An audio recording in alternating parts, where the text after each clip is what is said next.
เบิ่นสหธรรมิกสหพรหมจารีทุกรูปทุกองค์น้อมไหว้สาครูบาอาจารย์โดยความเคารพทุกรูปทุกองค์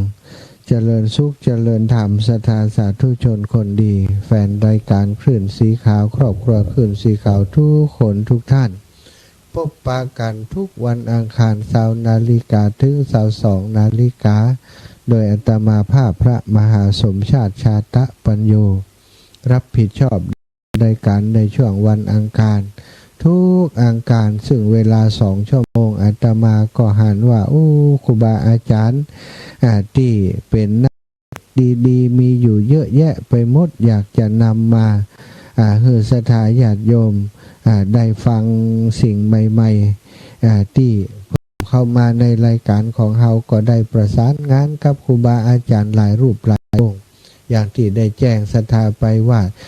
ลงเวลาลงตั๋วไว้แล้วว่าเดือนวันอังคารทุกวันอังคารต้นเดือนของท่านพระครูสุจินนันทกิจสุจินนันทกิจเจ้าคณะอำเภอสันติสุขวัดโป่งคำจังหวัดน่านอังคารที่2พระครูชลทานพิทักษ์อังคารที่3ท่านพระครูสังวรศิลาภิลักษ์อังคารที่4ท่านอาจารย์เสน่ห์กาหลงอังคารที่5ท่านพระครูสถาพรพัฒนรังสีวันนี้ก็เป็นวันอังคารที่5แล้วสถาตอนนี้ท่านอาจารย์ก็คงพร้อมแล้วแต่ก่อนอื่นต้องขอบคุณครูบาอาจารย์ทุกรูปทุกองค์ที่ได้ไปร่วมงานเนาะถวายไปร่วมงานแสดงความไว้อาลัยให้กำลังใจลูกหลานครอบครัวของโยมป่อของป่อนานของป่อหลวงนานดีเจป่อหลวงนานชื่อป่อหลวงนานอาคมเตชะนาอดีตผู้ใหญ่บ้านหมู่ที่2ตำบลสองแควอดีตมัคคณายกงานพระราชพิธีอำเภอดอยหล่อซึ่งเปิดตั้งศพบำเพ็ญกุศลที่บ้านของอีป่อเนาะตั้งแต่วันที่24จนถึงวันที่29 กรกฎาคม2568วันที่30 กรกฎาคมก็จะมีพิธีทางศาสนาวันพรุ่งนี้เนาะ10 นาฬิกาเป็นต้นไปพิธีทางศาสนา12 นาฬิกาพิธีชาปนกิจศพณสุสานบ้านสามหลังหมู่ที่8ตำบลสองแคววันนี้ครูบาอาจารย์ครอบครัวขึ้นสีขาวของเฮาก็ไปเคารพที่เคารพนับถือที่ฮู้จักกับลุงนั้นแล้วก็ได้ไปร่วมแสดงความเสียใจเจ้าภาพและร่วมไว้อาลัยแด่ผู้วายชนในเวลา15 นาฬิกาที่บ้านทุ่งท้ออาตมาภาพก็ได้ไปตามเวลาไปก่อนเวลาน้อยไปพบปะกับท่านอาจารย์พระครูสถาพรพัฒนรังสีท่านพระครูวรธรรมนาถและครูบาอาจารย์วัดโคงขาวอีก3 รูปไปพร้อมกันพอดีก็เลยลวดไปห้อมบุญกับเพื่อนหันเลยแล้วก็ต่างคนต่างเสร็จสนทนากับเจ้าภาพอยู่สักครู่หนึ่งก็ปากันเดินทางกลับนอกจากนั้นก็มีครูบาอาจารย์ท่านพระครูกัลยาณประโมทท่านพระครูสถิตสารคุณอาจารย์วรรณชัยชยานันโทท่านอาจารย์พระครูอภิวัตรและอีกหลายรูปหลายองค์เดินทางไปหลังจากอาตมากลับมาแล้วก็บ่ได้พบกับครูบาอาจารย์ก็ขอบคุณครูบาอาจารย์ทุกรูปทุกองค์ตัวเน้อต่างเจ้าภาพเปิ่นฝากขอบคุณมาขอบคุณเป็นอย่างสูงว่าอันเปิ่นโทรมาเมื่อสักครู่ตะกี้เนาะเอาละศรัทธาวันนี้เป็นเวลาของครูบาอาจารย์ท่านพระอาจารย์พระครูสถาพรพัฒนรังสีเจ้าวาดวัดใหม่พัฒนาตำบลยางคามอำเภอไดหล่อจังหวัดเชียงใหม่เจ้าคณะตำบลเจ้าคณะตำบลตัวเนาะเจ้าคณะตำบลยางคามตัววันนี้จะได้มอบเวลาให้เปิ่นเลยเนอะสถานเดียวโทรหาเปิ่นก่อนเนาะ ท่านอาจารย์พร้อมแล้วยังโทรหาเปิ่นคำก่อนเนอะสถานท่านอาจารย์พร้อมแล้วจะได้ให้เปิ่นเริ่มได้อุจากับสถานญาติโยมเนาะได้โทรละ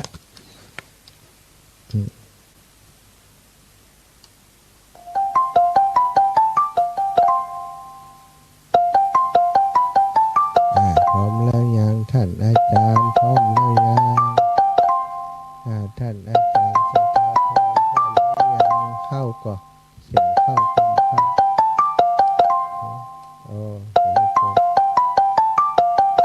ท่านอาจารย์พระครูสถาพรท่านอาจารย์พระครูสถาพรยังไม่รับเรื่องนะรอเปิดรับก่อนนะสถา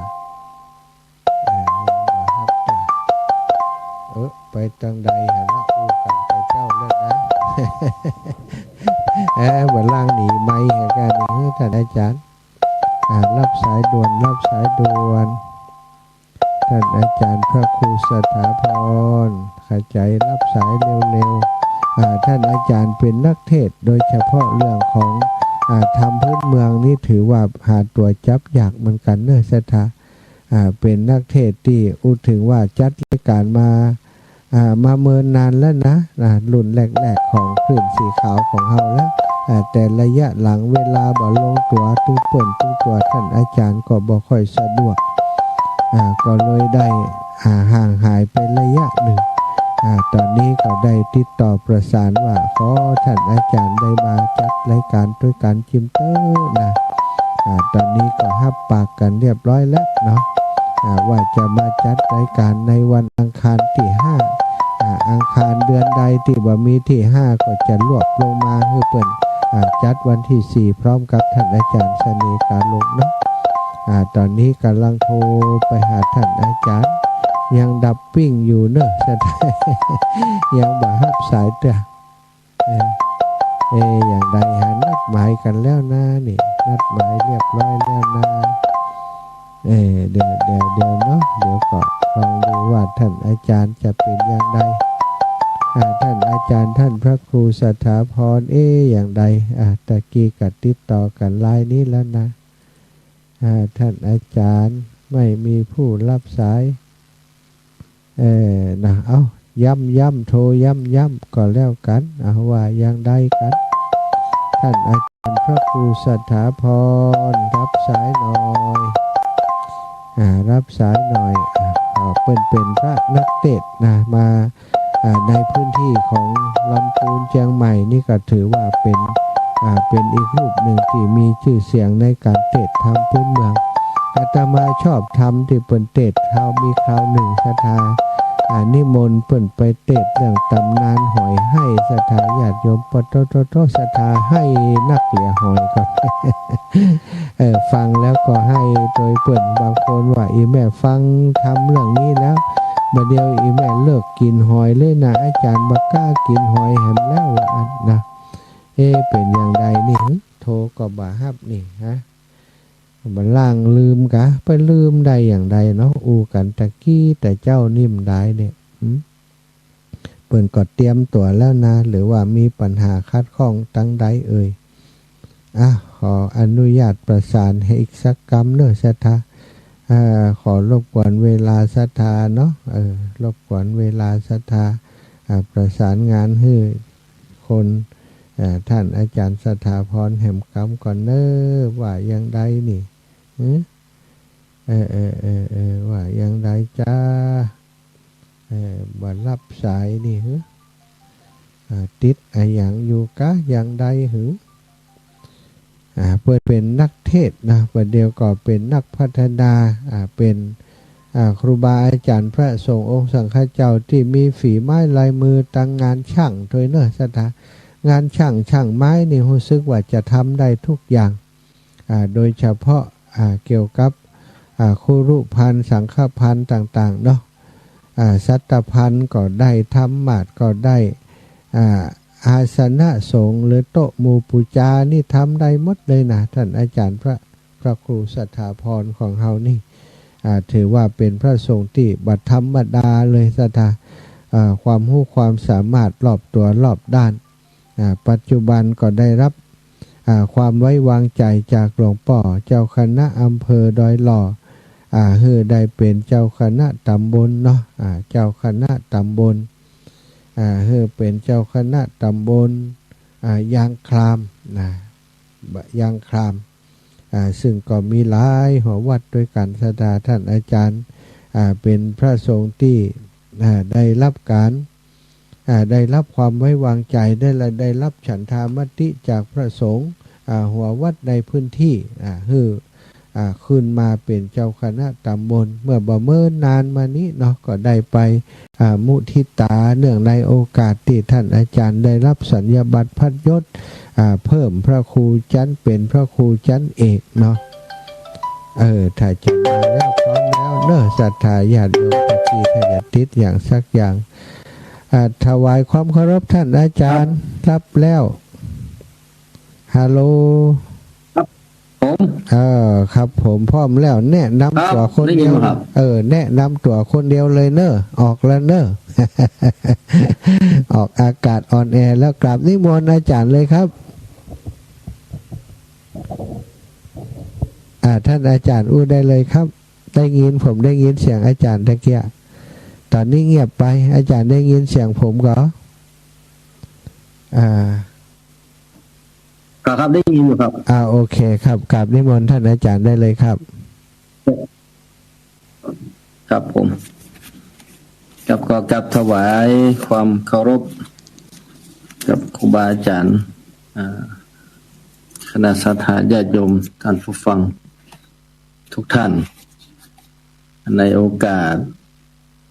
คืนนี้ก็อาตมาภาพกับผมพระครูสัทธาพรพัทรรังสีเจ้าอาวาสวัดใหม่พัฒนาเจ้าคณะตำบลยางครามก็วันนี้ก็ได้มีโอกาสโดยการเชื้อเชิญจากท่านอาจารย์ท่านพระมหาเพิ่นได้นิมนต์ว่าคืนนี้นิมนต์อาจารย์เตศทำกรรมพอดีว่าท่านอาจารย์เปิ้นทำเสาะทำหมายห้อยพอดีเสาะบ่ปะสกรรมก็ห่างหายไปเหมือนนักแกที่บ่ได้เตศทำผ่านรายการผ่านระบบอิเล็กทรอนิกส์ศรัทธาญาติโยมท่านทั้งหลายได้ฟังกันก็บางท่านก็อาจจะลืมไปละก็เหมือนนักแกก็วันนี้ก็ได้รับเกียรติและก็เป็นโอกาสอันดียิ่งเนาะที่จะได้มาเทศนาธรรมกับคณะศรัทธาญาติโยมท่านผู้ฟัง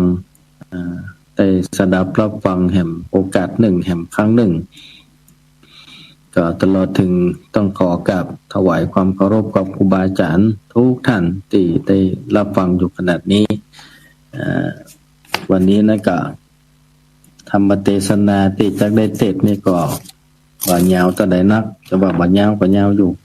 ก็วันนี้ก็จะเอาทำสอนแบบพื้นบ้านล้านนาเฮาได้มาเทศให้ท่านทั้งหลายได้ฟังกันส่วนท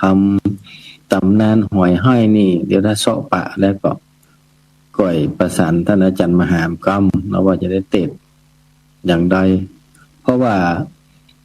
ดูแลถ้าระยะเวลา1 ชั่วโมงนี่น่าจะบ่จบโอ้ถ้ายาวนักแกก็คงจะได้ถ้าเทศก็ถ้าถ้าได้เทศก็คงจะแบ่งเป็น2 ช่วงเนาะได้เทศเพราะฉะนั้นแล้วก็ในโอกาสเมื่อคืนนี้วันนี้วันการที่29 กรกฎาคมเนาะก็จะได้ถือโอกาสนี้ได้เทศนาธรรมพื้นเมืองวันนี้จะได้เทศนาเรื่องทศพิธราชธรรมเนาะอันนี้ทศพิธราชธรรมนี่ก็คือหลักธรรมเกี่ยวกับการปกครองโดยตรงเนาะนี่ผู้ปกครองทั้งหลายก็ใจหลักธรรมอันนี้เป็นแนวในการประพฤติปฏิบัติและก็ในการปกครองต่างๆแม้แต่พระบาทสมเด็จพระเจ้าอยู่หัวก็พระองค์ก็ทรงใจหลักทศพิธราชธรรมนี่แหละปกครองไพร่ฟ้าประชาราษฎร์เนาะเพราะนั้นก็หลักธรรมเกี่ยวกับเรื่องทศพิธราชธรรมนี่ก็เป็นหลักธรรมที่พระพุทธองค์ได้ทรงแสดงเอาไว้เพื่อเป็นแนวทางสำหรับผู้ที่จะได้บริหารในการปกครอง ในองค์กรต่างๆซึ่งสามารถทุกคนสามารถนำมาประพฤติปฏิบัติได้แล้วนำปาหลักธรรมคำสอนเหล่านี้ไปเป็นแนวในการประพฤติปฏิบัติเพื่อจะคือได้องค์กรหรือว่าในสถานที่ที่ท่านทำงานอยู่หรือว่าปกครองอยู่นั้นราบรื่นแล้วก็เป็นไปในทางที่ดีในกรอบของหลักธรรมเพราะนั้นแล้วโอกาสนี้ก็จักได้เทศนาธรรมทศพิธราชธรรมเมื่อท่านทั้งหลายได้สดับรับฟังพร้อมกันในโอกาสบัดนี้เนอนะโมตัสสะภะคะวะโตอะระหะโตสัมมาสัมพุทธัสสะโยจะอะปะมัมปิสุตตวานะธัมมังกายเยนะปัสสะเตธัมมังตัลโลโหติโยธัมมังนัมปะมัจจเตสัทธโวดุลาสัพโพเลสะตั้งหลายตั้งยิ่งใจมวลหมู่อันมาพร้อมอยู่นำหน้าตั้งพาทันนาใครได้ยังสุขพร้อมก้อยสามประการเกิดสุขสำราญพร้อมนาในโลกลามังคลมีองค์ขตนพร้อมทวนบ่ขาดดวนเสียสันเลบ่หอนมีพาญาติมาต้องปาดกาญาเขาของหาได้ง่ายดูตั้งใจใจเตตานมีโลกลานใหญ่น้อยอยู่ตามถ้อยคำสอนบ่อาวรณ์โศกเศร้าทุกคำเจ้าใจบานสุขแถมพากันนึ่งสายยามตนได้ไกลกาหมดละนาความนาได้เกิดเมืองฟ้าไปบนหรือเกิดเมืองคนโลกใต้มีสุขพร้อมควายวันคืนอายุยืนจืนจอยบอนต่ำก้อยมองผ่านสุขแถมพากันนึ่งโสสุขยิ่งโยดสุดปายทุกดับหายเสียงขอดนับเป็นยอดใจบานเกิดสุขในพระนิพพานเวียงแก้วสุขเลิศแล้วบ่อาจกะนานาจมศรัทธาน้อยใหญ่ต่างมักไฟสุขสามพักกันจริงได้หืดตานเข้าน้ำวัดโตพัมตามมีศีลดวงดี58ได้กดแขวดรักษายอมมือวันตาตั้งเก่าไว้พระเจ้าฟังธรรมจุงดาจำมาติดต่อตามบาทข้อกองธรรมบาทนี้แด่เตอสัทธาอันว่าสัพพัญโยพระพุทธเจ้าตนเป็นเก่าติโลกาจารย์นำสัตว์ส่งสารโลกไตปนเอาไม้ครั้งขีดได้สวัสดีจุนจอยพระแก้วถอยสอนปันว่ากันคืดพันใครพระขึ้นได้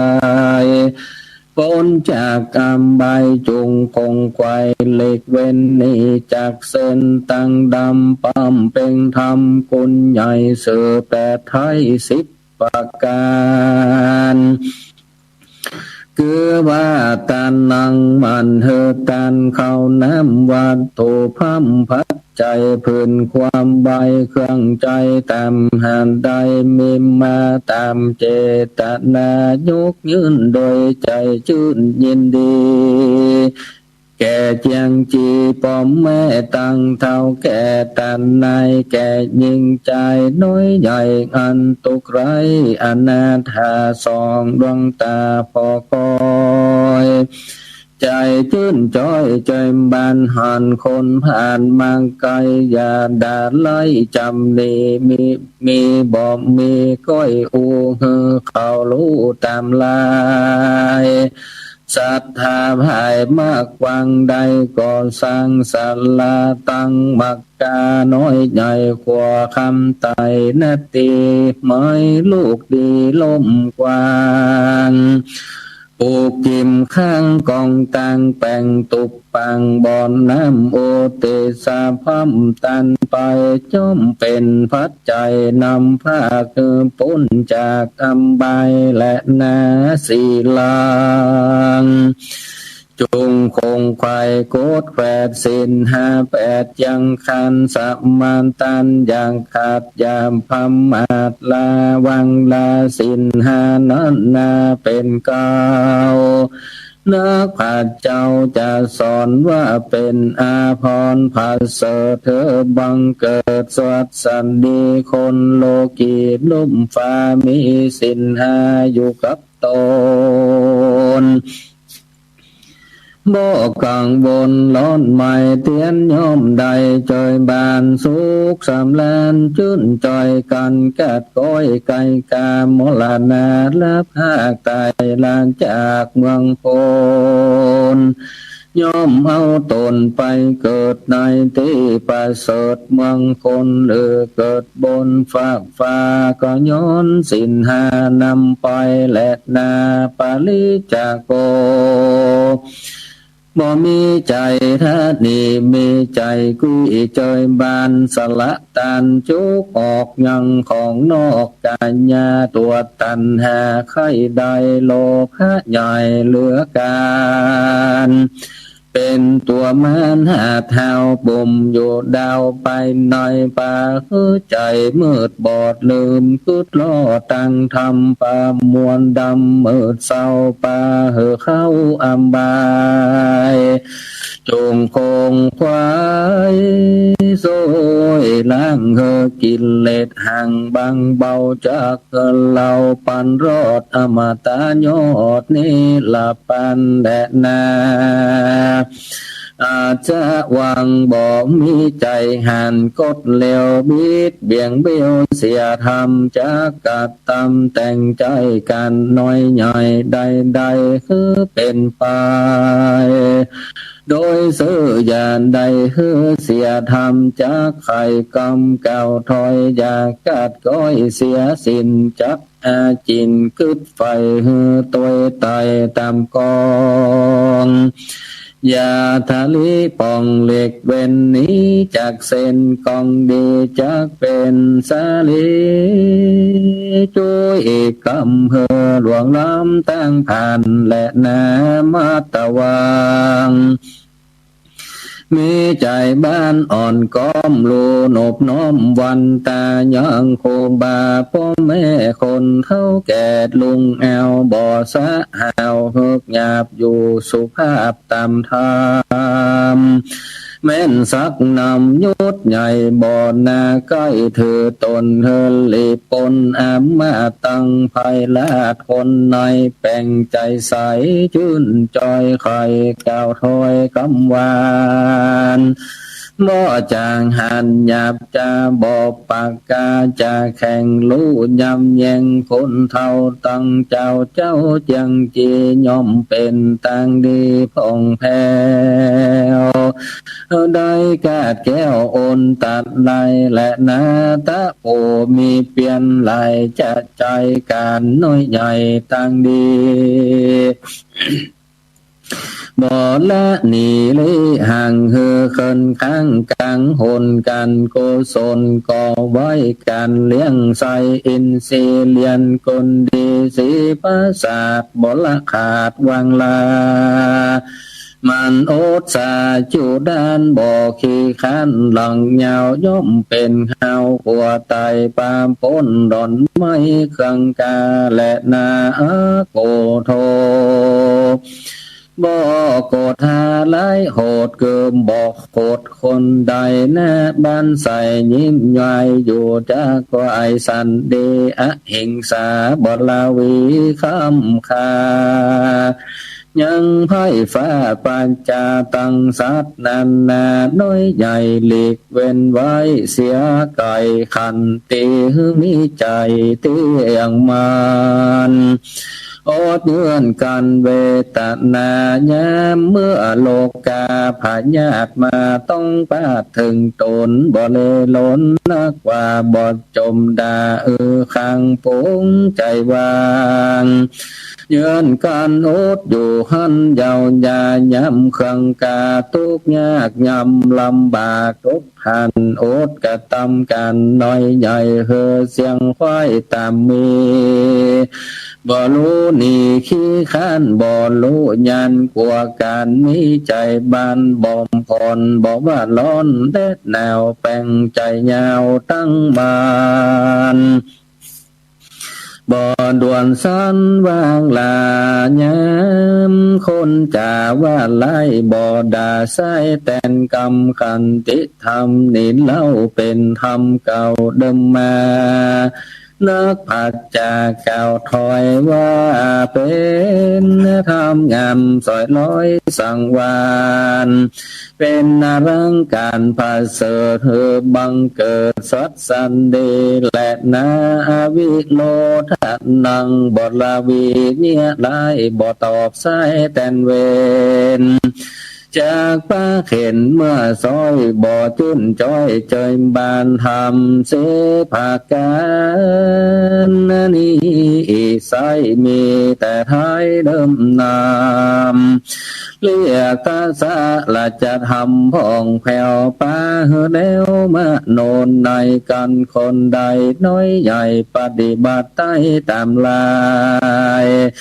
ยอมสมหมายกู้เจือดังไฟเอื้อผาทับนาและนามูลสัทธามู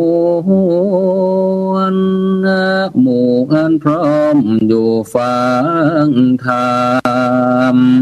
ได้จำที่ตอมบ่ขาดข้อถึงปลายบาปกำไรถอยไล่ภัยสั่งไว้กับตัวจักปามัวไม่เอาทุกโศกเศร้าเครื่องเค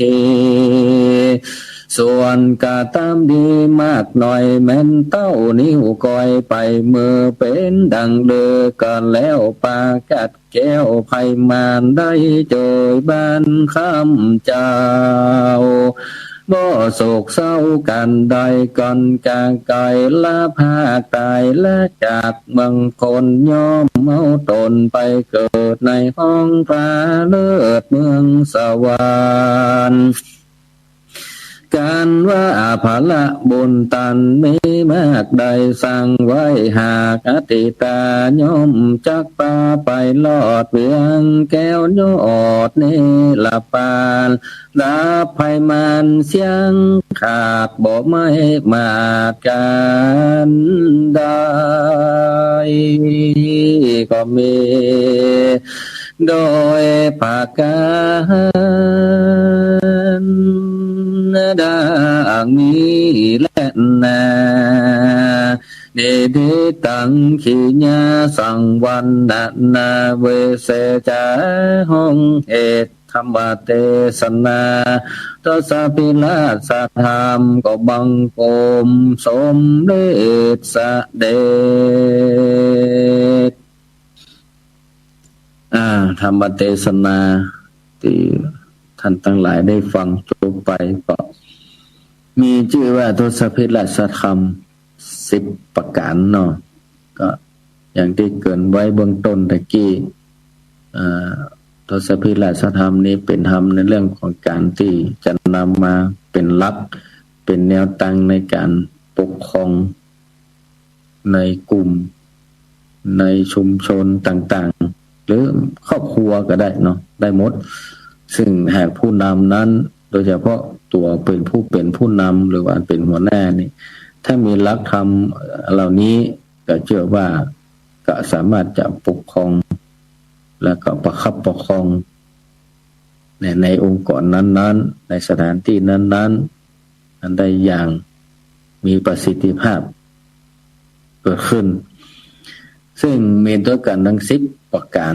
10ประการอันที่1นี่ก็คือต านังเนาะตานังนี่ก็คืออย่างเอาฮู้กันนะศรัทธาญาติโยมท่านทั้งหลายตานังก็หมายถึงการฮื้อตานเนาะฮื้อตานที่นี่ก็หมายถึงการฮื้อตานข้าวน้ำโภชนะอาหาร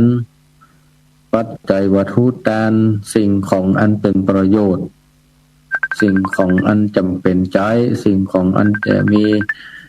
ความสำคัญต่อบุคคลที่จะรับนั้นๆซึ่งก็หมายรวมได้ทั้งหมดโยมญาติท่านทั้งหลายก็เบื้องต้นเฮาก็ยังจะพูดเฮาน่ะเบื้องต้นก็ถวายเนี่ยทำนุบำรุงพระสงฆ์องค์เนนตามสมควรแก่ฐานะตามสมควรที่จะทำได้พระสงฆ์องค์เนนเป็นเบื้องต้นกับพ่อแม่พี่น้องถ้าเป็นในครอบครัวก็จะเป็นในเรื่องของสามีภรรยาลูกเต้า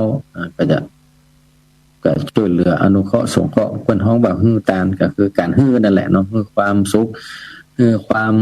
สะดวกสบายฮื้ออะไรอย่างต่างๆกับผู้อื่นที่เพิ่นด้อยกว่าเฮากันหรือว่าเพิ่นกำลังลำบากพ่อแม่ครูบาอาจารย์ต่างๆแต่โดยย่อยเฮานี่ก็ได้ยินครับว่าฮื้อตานก็หมายถึงว่าเนี่ยมักจะเข้าใจว่ากับพระสงฆ์องค์เนนที่วัดแต่อันนี้ก็ส่วนหนึ่งเนาะที่มีความสำคัญครับเราก็จะต้องคอยดูแลทำนุบำรุงเพราะนั้นเมื่อหัวหน้าหรือว่าผู้ปกครองที่ดีมีจิตอันเป็นกุศลมันกินมันทานมันฮื้อมันปันมันแบ่งกับลูกน้องหรือบุคคลใดบุคคลหนึ่งในองค์กรตัวเก่านี่ก็จะได้จ่ายกันกับลูกน้องหรือว่าคนที่อยู่ตัวเฮาก็จะมอบความฮักตอบขึ้นมาทีนี้เป็นต้นอันนี้อันที่หนึ่งส่วนอันที่สองนั้นก็บอกว่าปริจาโคหรือว่าปริจาโคนั่นบริจาคก็คล้ายๆกันกับคนหนึ่งเนี่ยเนาะอันที่สองศีลังผมขออภัยตัวศีลังก็คือศีลศีลนี่ก็คือการรักษากายวาจาใจให้ตัวเฮานั้นสงบเรียบร้อยญาติโยมศรัทธาทั้งหลายศีลนี่ก็อย่างเราได้ยินกันนะว่ายึดปฏิบัติกันนะเอามาเป็นแนวในการดำเนินชีวิตก็ศีล5ข้อเป็นเบื้องต้นนะอย่างที่บ่ได้ขอมาได้5ข้อนี่พ่องก็ยังดีอยู่แหละเพราะว่าเราจะอยู่ในสถานะใดอย่างใดถ้าผู้นำมันกินมันทานมันแบ่งปันให้กับลูกน้องแล้วก็มีศีลตัวแหมไม่นะรับรองเจริญรุ่งเรืองเจริญก้าวหน้าเพราะศีลนี้มันเป็นเครื่องหมายของคนดีศีลนี้จะเป็นการถ้าเรามีศีลเนี่ยมันจะเป็นการบ่งบอกถึงบุคคลแต่ละคนแต่ละท่านผู้นำแต่ละคนแต่ละท่านว่าเป็นจะได้พ้องเพราะศีลนี้คนฮ้องว่าเป็นการรักษากายวาจาและใจให้บุคคลคนนั้นเนี่ยให้สงบร่มเย็นอันนี้เป็นต้นอันนี้คือศีลเอาก็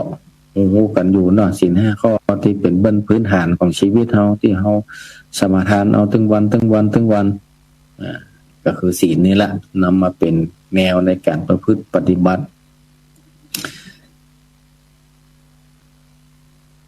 อันที่3ปริจาโคบริจาคคือการบริจาคคือสละว่าซั่นเนาะคือการเสียสละอย่างใดอย่างหนึ่งที่มีในตัวเฮาหนึ่งก็คือความสุขเสียสละเวลาเสียสละความสุขเสียสละทรัพย์เสียสละสิ่งของเอื้อเฟื้อเผื่อแผ่แบ่งปันให้กับผู้อื่นมันการปริจาโคคือการเสียสละนี่ก็คืออย่างที่เฮาจังอยู่ด้วยกันเนาะแต่บางอันบางงานบางเรื่องมันก็จะต้องเสียสละตึงเวลาตึงอย่างต่างๆงานนั้นมันถึงจะสำเร็จการปกครองคนเหมือนกันนะถ้าหัวหน้ามีการเสียสละป้องถึงขลึกตึกตักมันจำเป็นต้องจ่ายแล้วเด็กกับหัวหน้าก็จะต้องจ่ายก่อนละโจกก่อนละก็อย่างเพราะว่าหัวหน้าเป็นผู้นำเมื่อเป็นถึงเวลาที่จำเป็นแล้วกับหัวหน้ามาต้องจัดการคนนี้เพราะนั้นอันนี้เป็นเรื่องที่สำคัญหัวหน้าผู้ปกครองที่ดีก็จะต้องรู้จักมีความเสียสละเป็นอย่างสูงกว่าลูกน้องอย่างนี้เป็นต้นบ่คิดโลภตัณหาล้ำไปตึงของไปในตึงของไปนอกทั้งเจ้าขันเฮาความโลภ ความโกรธความหลงตั้งหลายเนี่ยมันบ่มอยู่ในใจแล้วไปกับบดีกับวิธีการที่จะนำออกให้มันเบาบางก็คือเนี่ยการสละคือปันเพื่อตัดอย่างโลภความโลภตั้งหลายในใจให้มันมดให้มันเบาบางลงอันนี้เป็นต้นอันต่อมาก็คืออัจฉชวังก็คือต้องมีศีลธรรมเนาะมีศีลธรรมมีหลักธรรมกับเนื้อกับตัวในการประพฤติในการปฏิบัติในการปกครองดูแลกันผู้นำที่ดีนั้นก็จะต้องมีหลักธรรมมีศีลธรรมคุณธรรมจริยธรรมศีลธรรมควบคู่กันไปมันจะว่ามีตำแหน่งหน้าที่แล้วก็อย่างนี้ได้ก็ได้เองก็อันนี้ก็บ่ได้นั่นก็มันจะต้องระมัดระวังถ้าเรามีศีลธรรมอยู่กับเนื้อกับตัวแล้วเชื่อว่าอยู่ที่ไหนก็เจริญรุ่งเรืองอยู่ที่ไหนก็คนฮักคนหุมของมีศีลธรรมกับเนื้อกับตัวมีอันอย่างกับต้องอู้กันโดยความจริงโดยความสัตย์ซื่อทำการทำงานก็ด้วยความสัตย์ซื่อบ่มีนอกบ่มีในทำมีนอกมีในบ่ซื่อสัตย์ต่อกันโอ้ยากละเพราะนั้นอันนี้ก็เป็นเรื่องที่สำคัญเนาะต้องมีความซื่อสัตย์สุจริตแล้วก็มีคุณธรรมศีลธรรมเอาไว้กับเนื้อกับตัวถึงจะสามารถปกครองกันได้อย่างราบรื่นและดีต่อไปต่างหน้าเนาะอันต่อมาก็คือมัทวังก็คืออ่อนน้อมถ่อมตนผู้ที่ทำงานเกี่ยวกับการปกครองนี่กระด้างกระเดืองก็บ่ได้นะเพราะว่ามีอำนาจบาดญาและปัตตะขยันได้ก็เนี่ยเขาทำได้ก็ได้นี่บ่ได้นี่ถามว่าได้ก็มันก็ได้ด้วยอำนาจแต่ว่ามันก็ได้กับอำนาจแต่บ่ได้ใจลูกน้องธรรมะอ่อนน้อมถ่อมตนต่อผู้อาวุโสกว่าอ่อนน้อมถ่อมตนก็พ่อแม่ครูบาอาจารย์ปู่ลุงนะผู้เฒ่าผู้แก่ผู้มีพระคุณแก่เฮาทั้งหลายอย่างทำอย่างสุภาพเรียบร้อยไม่ใช่ว่ามียศมีตำแหน่งมีอำนาจหน้าที่และปัดตอกแต่งหน้าก้อยเฉพาะนี้เนี่ยอีกก็บ่ได้เนาะอันนี้อันตรายเพราะนั้นมัทวังนี่ก็หมายถึงว่ามีความอ่อนน้อมถ่อมตนอุจาอย่างก็ยิ้มแย้มแจ่มใสอย่างก็นี่เป็นต้นถามว่าอันเนี้ยเป็นเรื่องที่สำคัญเรื่องใกล้ๆตัวเฮาเนาะอันนี้ก็ลองไปพิจารณาก็คือการอ่อนน้อมถ่อมตนเนาะประการต่อมาก็คือตะโปนี่หมายถึงมีความเปลี่ยนสัตวชาญาติโยมทั้งหลายเฮาทำมาอย่างกระจ่างถ้ามีความเปลี่ยนมาหน้าสูงนี่นะทุกอย่างสำเร็จหมดละเหมือนจะว่าเนี่ยประเด็นน้อยขี้ขาเนี่ยสวะละให้อีกอะละไว้กึ่งหางดาวกึ่งกลางหางมะบ่แล้วสักกำสะเหี้ยอะไรอย่างเงี้ยขี้ขาเนี่ยอันละไว้กลางโหนกลางหาวต่อไปตั้งหน้าสักเตือเพราะฉะนั้นอันนี้ผู้นำจะต้องมีความเปลี่ยนกว่าลูกน้องนะเนาะลูกน้องโมอันเนี่ยหัวหน้ามันจะต้องนักเลยนั้นต้องมีความเปลี่ยนสูงงานเริ่มทำงานแล้วบอกอ่ะจะว่าเอานี่เนอะนี่เนอะลูกพี่หายแซบก็บ่ได้ต้องหัวหน้าต้องคอยประคับประคองดูแลตลอดเปลี่ยนในการทำงานมีความเปลี่ยนในการเรียนรู้พัฒนาตัวเก่าไปอยู่ตลอดแต่ไปขี้ค้านไม่ใช่ว่าใครไปก็ไปใครยังก็ยังใครอยู่ก็อยู่นี่นี่ก็งานก็บ่สำเร็จการปกครองเขาก็โยย่อนไปละอดต่อการทำงานตั้งงานส่วนตัวตั้งงานส่วนรวมแบบว่างานต้นแบบว่างานตัวเนี่ยถึงวันนี้เขาก็หันกันอยู่เนาะแต่บางท่านบางองค์ก็ครูบาอาจารย์ก็สละแต่หลงต้องเตียวไปหันเป็นนี่สถานญาติโยมเขาทั้งหลายแต่คนผู้หลวงกากำนันกาเป็นสสเป็นสท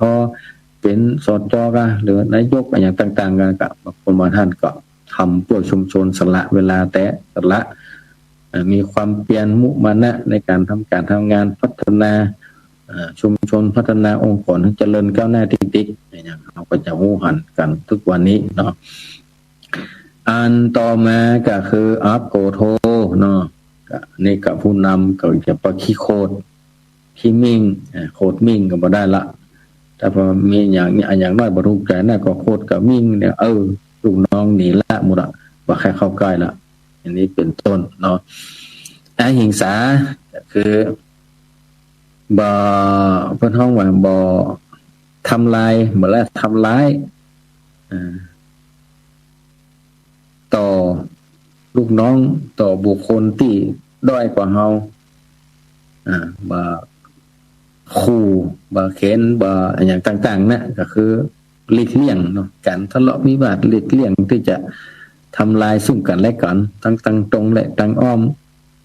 ใจกายวาจาด้วยใจทุกอย่างถ้าเป็นผู้ปกครองหัวหน้าที่ดีผู้ปกครองที่ดีเนี่ยก็จะต้องบ่มีคำว่าอหิงสาละก็คือบ่ต้องจะไปเนี่ยไปทำให้ลูกน้องได้ลำบากนี่ก็บ่จะละอันนี้ก็บ่ถูกต้องต่อมาก็คือขันติคือมีความอดทนอันเนี้ยสำคัญญาติโยมทั้งหลายถึงวันนี้ส่วนใหญ่แล้วมันต้องขาดตัวเนี้ยขันตินะความอดทนอดกั้นหลายๆอย่าง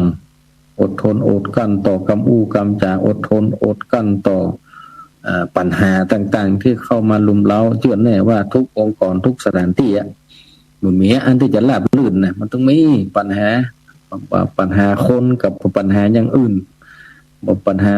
ภายในกับปัญหาภายนอกเพราะนั้นผู้ที่เป็นหัวหน้าหรือว่าผู้เป็นผู้ครองที่ดีเนี่ยก็จะต้องมีความอดทนแก้ไขปัญหาไปอยากลำบากเป็นใดก็จะต้องแก้ไขปัญหาไปนอกจากนี้นอกจากขันติอดทนต่อเรื่องต่างๆแล้วก็จะต้องอดทนต่อโรคภัยไข้เจ็บอดทนต่อความทุกข์ความยากหลายๆอย่างเอาถึงจะดีอย่างเราอยู่ทุกวันเหมือนกันนะต้องอดทนโรคภัยไข้เจ็บทำการทำงานไปหั่นไปนี่ฮ้อนบอกว่าฝนตกบอกว่าก็จะต้องอดทนอย่างช่วงนี้ก็เก็บลำไยกันบึดหนึ่งฝนต่อยบึดหนึ่งฝนตกวันนี้ก็แดดออกฮ้อนแหมะเนี่ยมันต้องอดหลายๆอย่างเพราะถ้าเขาบอกอดมันก็บ่ได้มาซึ่งทรัพย์ถ้าบอกอดทนก็บ่ได้มาซึ่งความสำเร็จทำการทำงานอันใดก็ตามเถอะญาติโยมท่านทั้งหลายถ้ามีความอดทนสูงนี่นะคนที่มันมีความสำเร็จในการดำเนินชีวิตเนี่ยเพราะว่าเพิ่นมีความอดทนสูงโดยเฉพาะครอบครัวอย่างต่างๆเนี่ยถ้ามันมีความอดทนนี่นะครูบาอาจารย์นี่โดยเฉพาะพระสงฆ์ครูบาอาจารย์เขาทั้งหลายทุกคนทุกตนทุกองค์นี่ถึงวันนี้นะผมมีความอดทนแล้วว่าผมมีขันตินะมันมาอยู่ได้ถึงขนาดนี้ญาติโยมทั้งหลายมันต่อสิ่งหลายๆอย่างที่เข้ามาแวะเวียนเข้ามาถูกมาต้องในจิตในความคิดในอย่างต่างๆเนี่ยก็จะต้องอดทนถ้าบ่อ่านก็อยู่บ่ได้หามะเนี่ยเกิดเป็นเรื่องเป็นราวก็ดีเกิดทะเลาะวิวาทเกิดเป็นปากเป็นเสียงก็หลายๆอย่างต้องระมัดระวังต้องมีความอดทนสูงถึงจะอยู่ได้แต่โดยเฉพาะอย่างยิ่งเป็นผู้นำเป็นหัวหน้าคนนี่นะต้องอดทนเป็นอย่างสูงเพราะนั้นอันนี้ขันติเนี่ยถือว่ามีความสำคัญวิโลท่านองอันนี้ก็บดีไปถือโตดโคดเวนกันขอดเวนหมายมั่นกันจะใส่จะแตนกันนี่บ่เอาอันนี้ก็คือเมื่อผิดพลาดเมื่อมีอะไรอย่างแล้วก็ต้องให้อภัยซึ่งกันและกันไปมีปัญหาก็แก้ไปมันจะว่าฮักคนนั้นจังคนนี้คนนั้นทำให้ตัวเก่าก็จะต้องเอาแตนนี่เนี่ยใจเพราะฉะนั้นถ้าผู้ใดที่เป็นผู้นำที่ดีนี่ก็จะต้องบัดใจวิธีนี้ก็จะไปถือโทษโกรธเวรกันบ่ถูกอกบ่ถูกใจนั่นก็ต้องอู้กันโดยเหตุโดยผลเนาะใจว่าจ้องแต่จะทำร้ายกันคนเขาทำมาบดีเขาก็ต้องบดีตอบอันนี้ก็ถามว่าได้ก็ได้แต่ว่าผลที่ตัวมาก็คือมีแต่เสียกับเสียเพราะฉะนั้นอันนี้คนฮ้องว่าโดยย่นย่อเนาะญาติโยมท่านทั้งหลายหลักธรรมที่ควรนำมาเป็นแนวในการปกครองซึ่งกันและกันในองค์กรในชุมชนในสถานที่ที่กำลังอยู่นั้นตั้งแต่สถาบันครอบครัวเป็นต้นเมื่อคืนเชื่อว่าอยู่ด้วยกันหลายคนแล้วก็ถือว่าองค์กรหนึ่งละกลุ่มหนึ่งละจะต้องมีหัวหน้าอย่างบ้านอย่างจองนี่ก็ผู้ที่เป็นหัวหน้าครอบครัวก็คือสามีพ่อนะเป็นหัวหน้าครอบครัวก็จะต้องใช้หลักธรรมพอสมควร เชื่อเถอะญาติโยมเฮาท่านทั้งหลายถ้าเฮามีอยู่บ้านตึงวันนี้ลองพิจารณาแล้วลองเอามาใจพอถ้าเฮาอยู่ด้วยกันในครอบครัวนี่นะเอาครอบครัวนี่แหละเป็นเบื้องต้นก่อนแหละถ้าเอาหลักธรรมมาเป็นแนวในการประพฤติปฏิบัติปกครองดูแลกันในครอบครัวเชื่อว่าปัญหามันก็จะบัดนักเนาะมันจะบัดนักเพราะอย่างเพราะเฮามีหลักธรรมประจำใจเฮาแล้วปกครองดูแลกันแต่ถึงวันนี้ส่วนใหญ่มักจะบ่มีกับว่ากันเป็นวันอู้กันทำกันไปเป็นวันมันแล้วไปบ่มีอันใดมาเป็นกอบเป็นแนวอย่างมันก็เลยมีปัญหาทะเลาะวิวาทกันพ้องอย่าล้างกันพ้องและอันใดอย่างโดยเฉพาะอย่างยิ่งนี่โลกดิจิตอลประเด็นเนี่ยเทคโนโลยีประเด็นเนี่ยโอ้ตัวสำคัญที่สุดญาติโยมท่านทั้งหลายฝากไว้ตัวเสพข่าวดูข่าวนักลำไปเกาะว่าสื่อๆนะบอกให้ดีเท่าไรอันลังจะทำให้จิตเฮาปุ่นคล่องหมองมัวอย่างมาได้ผู้ไปว่าไปก็บ่ได้แก้ปัญหาเนาะเฮาบ่มีอำนาจเฮาบ่สามารถจะทำได้สักอย่างก็ต้องปล่อยไปตามวิถีของเพิ่นแต่ก็เฮาข่าวบางเรื่องบางอันเท่าที่ดูที่พอก็บางอันก็มีมูลความจริงบางอันก็บ่มีมูลความจริงเอาผู้ฟังผู้เสพผู้ดูทุกคนน่ะก็จะต้องเอามาพิจารณาตัวกันว่าแม่นก็ว่าบ่แม่นถูกก็ว่าบ่ถูกคนดีใส่ใจก็ว่าบ่คนดีใส่ใจเนาะว่าจะถ้าเฮาไปเสพข่าวรับกันแล้วก็บ่พิจารณาเนี่ยอาจจะตกเป็นหาดถ้าวันใดที่เฮาตกเป็นหาดมันแล้วนี่รับรองมันมีก็ปัญหาขอเปิดเอาท่านทั้งหลายลองเปิดพร้อมกันว่าอันดีเนี่ยมันจะมีน้อยเดียวนะส่วนใหญ่มันอันจะบ่ดีเนี่ยเป็นนักลังได้แย่กันไปแย่กันมายุแยงตะแคงรั่วทะเลาะวิวาทกันในธรรมมหาวิบากเพิ่นได้กล่าวไว้เนาะกรรมบ่มีแป่งใส่กรรมบ่ใหญ่แป่งเอาเนี่ยจังทำให้คนทะเลาะวิวาทกันพิษเถียงกันอันเนี้ยเป็นวิบากกรรมอย่างหนึ่งคนใดทำอย่างนั้นแล้วก็จะเป็นวิบากกรรมที่ตัวเขาญาติโยมท่านทั้งหลายขอให้ตั้งมั่นอยู่ในหลักคำสอนของพระพุทธเจ้าหลักคำสอนของในทางพระพุทธศาสนาขอเชื่อมั่นได้ว่าทำดีได้ดีทำบัดดีย่อมได้บัดดีเนี่ยอย่างเขาหันกันทุกวันเนี่ยข่าวบางเรื่องบางอันเนี่ยเขาบักคาดคิดว่ามันจะเกิดแต่มันก็ยังเกิดก็ถามว่าบางเรื่องบางอันนะว่าจะเกิดมาวันนี้วันมาตั้งแต่ไหนแต่ไรมาแล้วยังบอกสามารถพิสูจน์มายังมาปรากฏให้หอนเนี่ยมาปรากฏอย่างประเดี๋ยวนี้อันนี้เป็นห้องว่ากรรมที่ทำเนี่ยมันตวยตันแล้วคือการส่งผลของกรรมที่ทำมันสำแดงผลก็เลยต้องเป็นเหตุที่จะทำให้เกิดขึ้นอย่างนี้เป็นต้นนั้นก็กรรมทั้งหลายที่เราทำไว้อย่างใดอย่างหนึ่งก็ดีเนี่ยถ้ามันเป็นกรรมเบาได้กรรมเป็นยังแต่กรรมหนักนี่บ่ได้เด้อญาติโยมท่านทั้งหลายวันใดวันหนึ่งมาถึงคากาละที่มันครบรอบที่มันจะต้องมาตอบสนองครับก็ต้องยอมรับสภาพมันก็อย่างพ่อทำไปแล้วเราจะต้องยอมรับสภาพความเป็นจริงนั้นเราต้องเสาะหาอย่างมา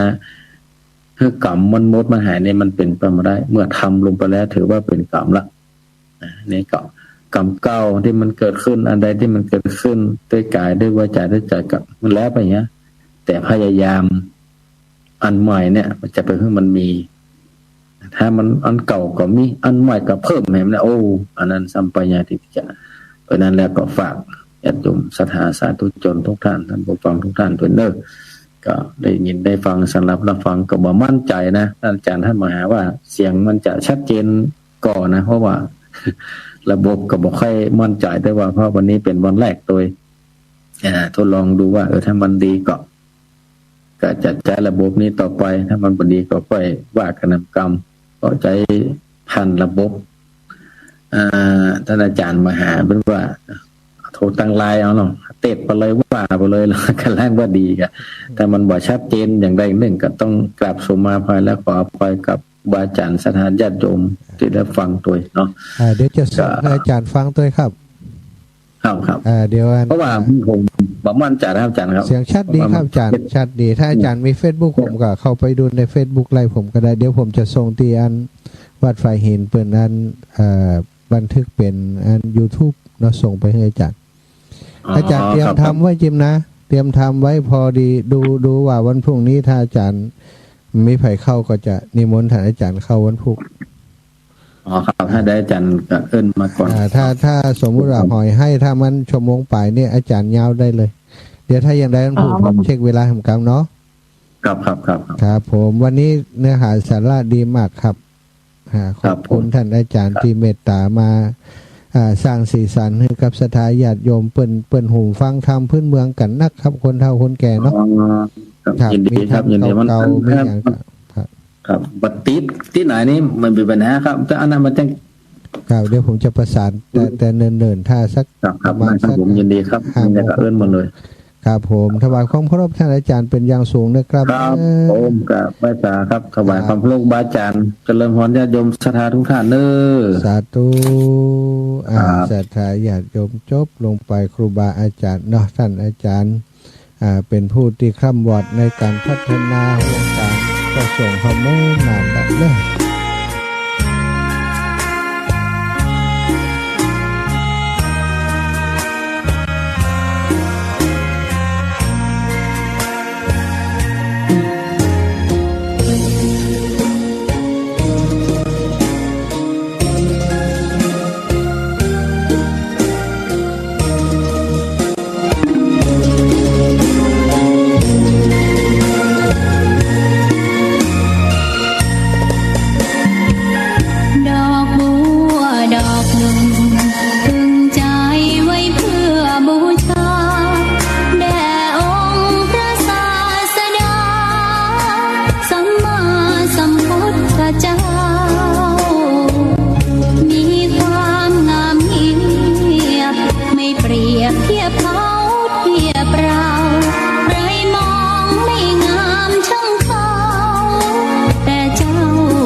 เสริมชีวา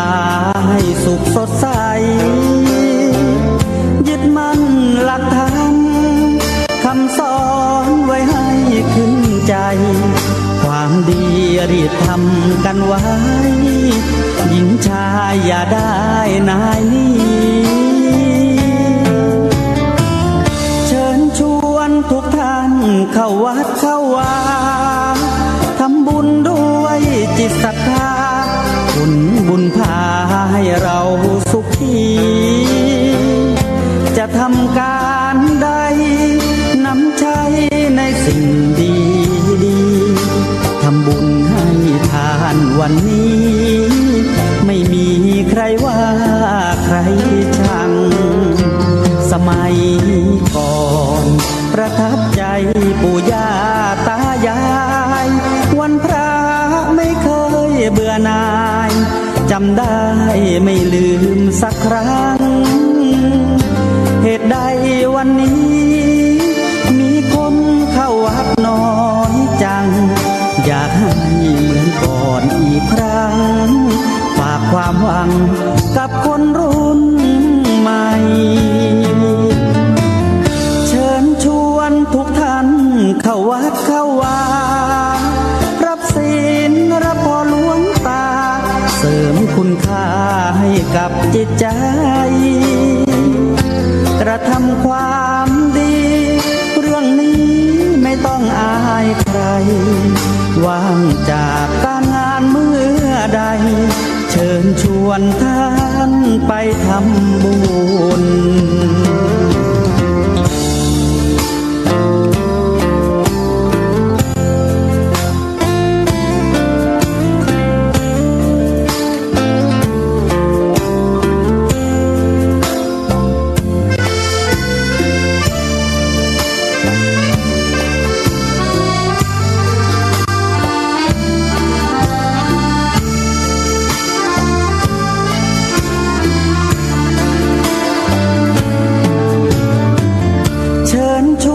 ทุกท่านเข้าวัดเข้าวารับศีลรับพรหลวงตาเสริมคุณค่าให้กับจิตใจกระทำความดีเรื่องนี้ไม่ต้องอายใครว่างจากการงานเมื่อใดเชิญชวนท่านไปทำบุญกระทำความดีเรื่องนี้ไม่ต้องอายใครฝากเพลงเชิญชวนหญิงชายอย่าอายเรื่องการทำบุญ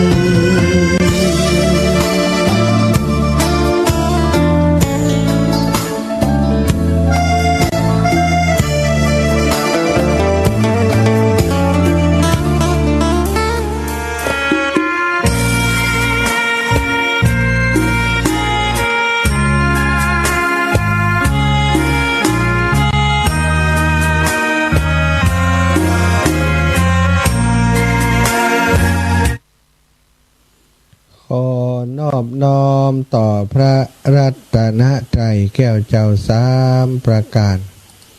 น้อมเอาคุณพระพุทธเจ้า คุณพระธรรมเจ้าคุณพระสังฆเจ้าคุณพระอรหันตเจ้าอริยสงฆ์เจ้าจุตนจุองค์ได้เมตตาแผ่ปรมีมาปกเก่าเกษาปกห่มรักษาครูบาอาจารย์ทุกรูปทุกองค์เปื่อนสหธรรมิกสหพรหมจารีทุกรูปทุกองค์น้อมไว้สาครูบาอาจารย์ทุกรูปโดยความเคารพยิ่งเจริญสุขเจริญธรรมกับศรัทธาสาธุชนทุกคนทุกท่านศรัทธาอีปออีแม่ทั้งหลายทุกวันอังคารก็เป็นลักษณะนี้เนอะได้นำครูบาอาจารย์ที่เป็นนักเทศน์ที่มีสุ่มเสียงดีที่มีความรู้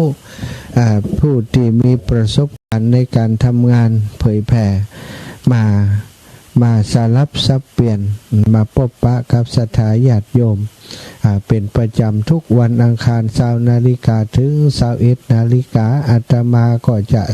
21 ถึง 22 เนาะชั่วโมง หลังและชั่วโมงแรกมอบเพื่อครับครูบาอาจารย์เพื่อศรัทธาญาติ พระพุทธศาสนาของวัดบรรพตสถิตที่ได้ ครูบาอาจารย์ ทำกองทุนจัดตั้งกองทุนขึ้นมาเพื่อจะสนับสนุนการเผยแผ่พระพุทธศาสนาในพื้นที่จังหวัดลำปางและของคลื่นสีขาวของเรา ตำบลยางคลามอำเภอ เวลามีกิจกรรมต่างๆจะได้มีกองทุนเป็นส่วนกลางที่ได้แจ้งไปศรัทธาญาติโยมกว่าจะเสร็จก็ปลาเข้าไป3 โมงไปปัตตันเหลือแห้งก็เลยบอกช่างเทคนิคว่าเอาเทปแต่ว่ามาใส่กำเตอะเนาะ